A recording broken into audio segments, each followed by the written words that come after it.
दोस्तों, कुवैत देश दुनिया का एक बेहद अमीर मुस्लिम मुल्क जिसकी करेंसी कुवैती दीनार के नाम से प्रचलित है।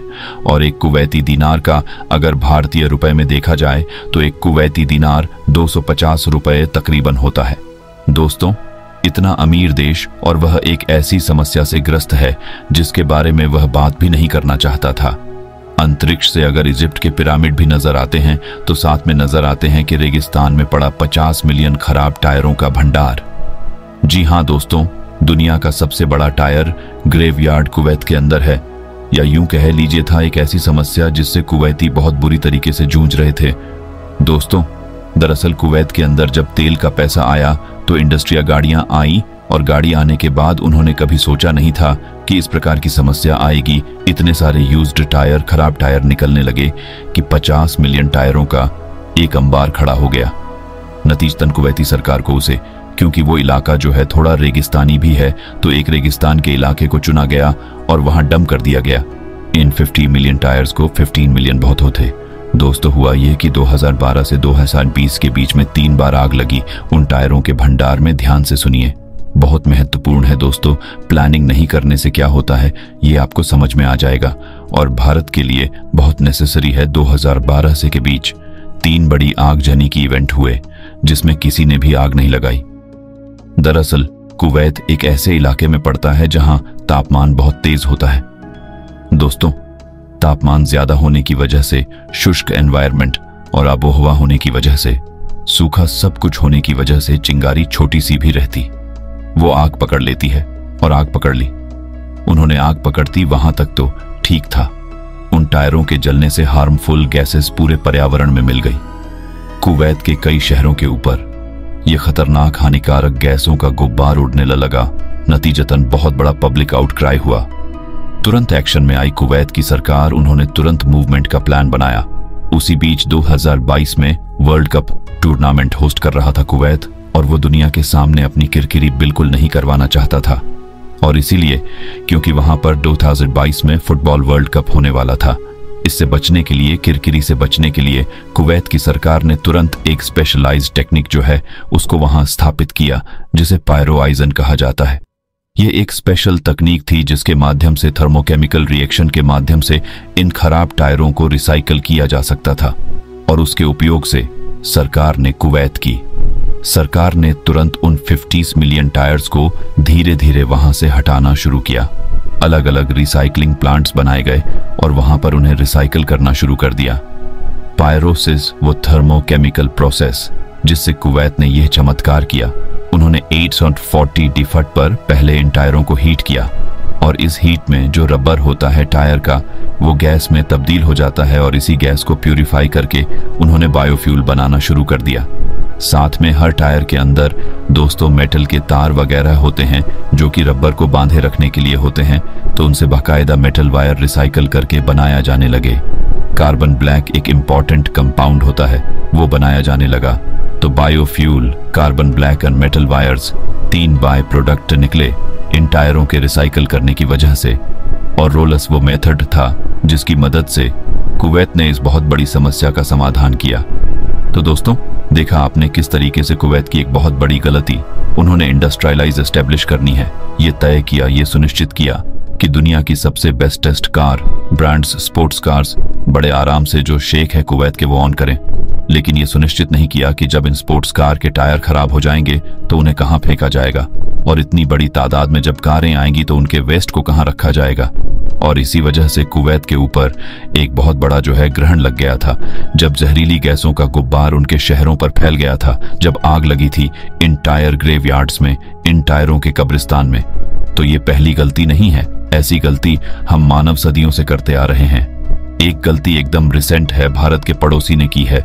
पड़ोसी का नाम है चाइना। नाम सुनते ही दिमाग खराब हो जाता है ना, ठीक है, लेकिन चाइना ने क्या गलती की थी? चाइना ने लगाया एक्स्ट्रा दिमाग, जो हमेशा वो लगाता है। चाइना ने सोचा भैया आबादी मैंने बढ़ा दी ताब, तो अब यहां पर आबादी है, सबके सब बाइक लेके घूमेंगे, सबके सब कार लेके घूमेंगे, तो जो धुआं निकलेगा वो दम घोड़ देगा।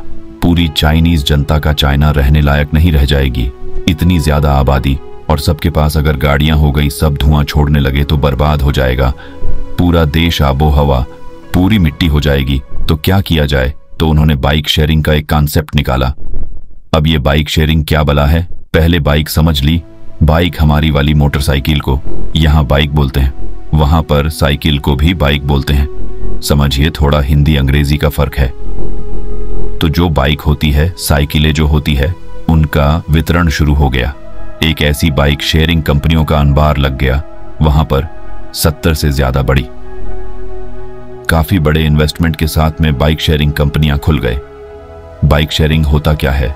बाइक शेयरिंग में ऐसा होता है कि अलग अलग कंपनियां थीं, उन्होंने अलग अलग शहरों में, चाइना के लगभग सारे शहरों के अंदर में पॉइंट्स बनाने शुरू किए, जहां साइकिल वो रख दिया करते थे।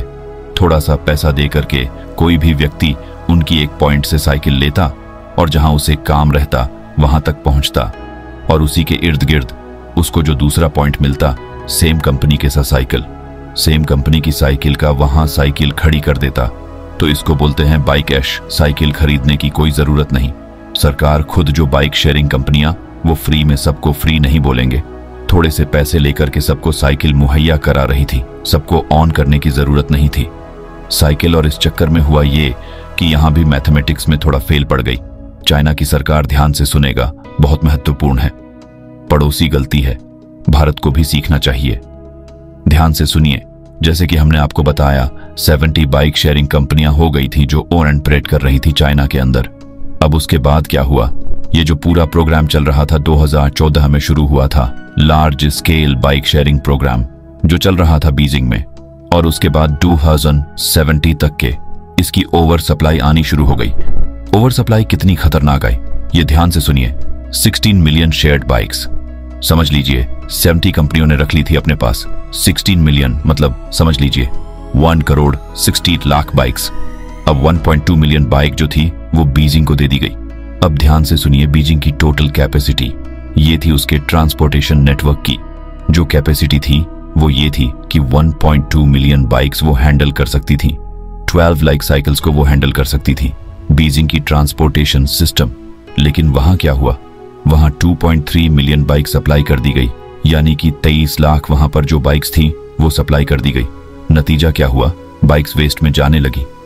अब ये देखा गया कि वहां जो डंपिंग ग्राउंड थे, वो डंपिंग ग्राउंड तैयार किए गए थे कि नहीं किए गए थे। जब इन बाइक्स को नहीं इस्तेमाल में लाया जाएगा, जब खराब हो जाएंगी, कबाड़ हो जाएंगी, तो इन बाइक्स को कहां रखा जाएगा? उसकी कोई व्यवस्था की थी। पॉइंट्स तो हर शहर में बना दिए थे बाइक शेयरिंग कंपनियों ने कि यहां से उठाइए वहां रखिए। सबने बना दिया था, सब यूज भी कर रहे थे। लेकिन खराब हो जाने के बाद इन बाइकों के कबाब को, मलबे को कहां रखा जाएगा, किसी ने प्लान नहीं किया था। बाद में पता चलता है कि चाइना के पास अगर हर शहर में भी पकड़ ले, सबसे बड़े शहरों में पकड़ ले, तो 5000 से 2 लाख साइकिलों के डंप को ही हैंडल करने की कैपेसिटी थी। नतीजतन क्या हुआ? ये बहुत बड़े साइकिल ग्रेवयार्ड बनने लगे, और यह भी बिना प्लानिंग के काम को आगे बढ़ाने की गलती के बीच में हुआ। अब यहां पर सोच अच्छी थी, चाइना की पोल्यूशन कम करना चाहता था, ट्रैफिक को इजीली मैनेज करना चाहता था, लेकिन हुआ क्या? इसके उलट प्लानिंग में हुई गलती। अभी ध्यान से सुनिए, अभी तो ये अपनी इधर की बात हो गई। अब चलते हैं कनाडा लिए चलते हैं। आपको कनाडा में 1990 में एक बहुत बड़ा कांड हुआ था। कनाडा में एक इलाका है हेगरविले। अब हेगरविल में क्या था? तकरीबन वहां पर 14 मिलियन टायर वहां भी डंप किए हुए थे। कनाडा भी भाई कम कोई रईस कंट्री नहीं है, तो वहां पर 14 मिलियन टायर जो थे उसका ग्रेवयार्ड था, समझ लो कब्रिस्तान था। वहां भी 14 मिलियन टायर जो थे, 14 जो मिलियन टायर थे, 8 करोड़ 40 लाख टायर वहां पर पड़े हुए थे। हेगर्स विला जगह का नाम है, कनाडा का। 1990 की बात है। उस बीच शैतान बच्चों ने क्या किया? वहां पर चिंगारी लगा दी, आग लग गई पूरी उसमें। 14 मिलियन टायर धू धू करके जले, ऐसे जले और ऐसे खतरनाक टॉक्सिक फ्यूम्स, धुएं के गुबार उन्हें निकाला, जहरीला धुआं निकला उसमें से, टायर के जलने से, कि 4000 लोगों को हैगर विलेज छोड़ करके दूसरे शहर जाना पड़ा।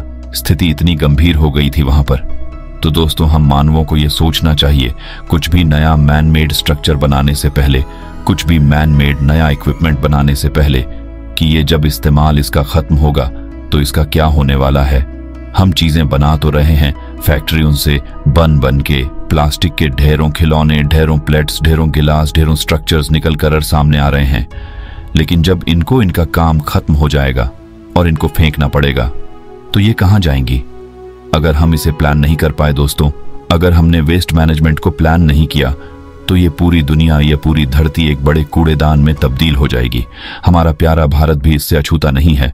दोस्तों, हमें समझना होगा, बनाने से पहले समझना होगा कि इनका क्या होने वाला है। मार्केट से ज्यादा इनके डिस्पोजल, इनका हमें समझना पड़ेगा। इनका होगा क्या जब ये इस्तेमाल में नहीं रहेंगी? अगर ये प्लानिंग सरकारों ने करनी शुरू कर दी तो किसी भी देश में दुनिया के अंदर एक भी कचरे का तिनका नहीं बचेगा। लेकिन दुख की बात यह है, सारी सरकारें अपने जीडीपी पर फोकस कर रही हैं। कचरा सबको कचरा लगता है। इस पर आपकी क्या राय है? नीचे कमेंट सेक्शन में लिखकर जरूर बताएं। जितना हो सके इस वीडियो को शेयर करें। दोस्तों, अगर आपको ये जानकारी पसंद आया है तो वीडियो को लाइक करिएगा, दोस्तों को शेयर जरूर करिएगा और चैनल को सब्सक्राइब करके बेल आइकन जरूर दबाइएगा।